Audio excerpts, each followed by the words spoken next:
अभ्यास का महत्व प्राचीन समय में विद्यार्थी गुरुकुल में रहकर ही पढ़ा करते थे। बच्चे को शिक्षा ग्रहण करने के लिए गुरुकुल में भेजा जाता था।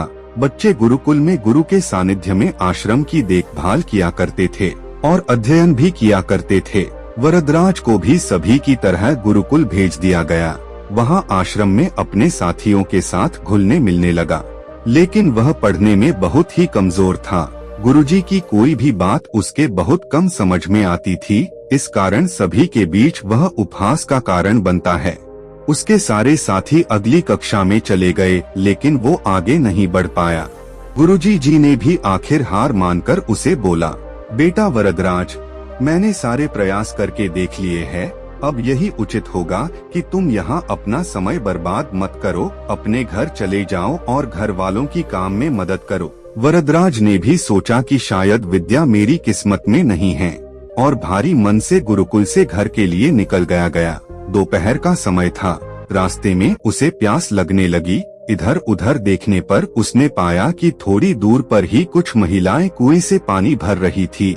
वह कुएं के पास गया। वहाँ पत्थरों पर रस्सी के आने जाने से निशान बने हुए थे। तो उसने महिलाओं से पूछा, यह निशान आपने कैसे बनाए? तो एक महिला ने जवाब दिया, बेटे यह निशान हमने नहीं बनाए, यह तो पानी खींचते समय इस कोमल रस्सी के बार बार आने जाने से ठोस पत्थर पर भी ऐसे निशान बन गए हैं। वरदराज सोच में पड़ गया।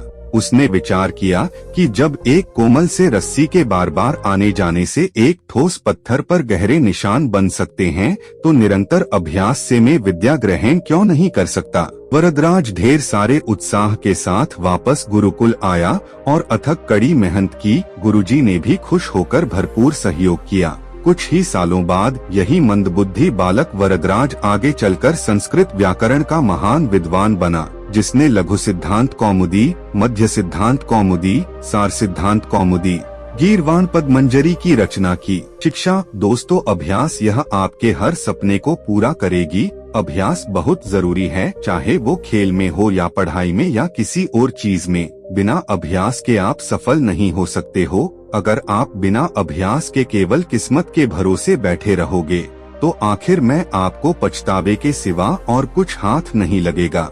इसलिए अभ्यास के साथ धैर्य, परिश्रम और लगन रखकर आप अपनी मंजिल को पाने के लिए जुट जाएं।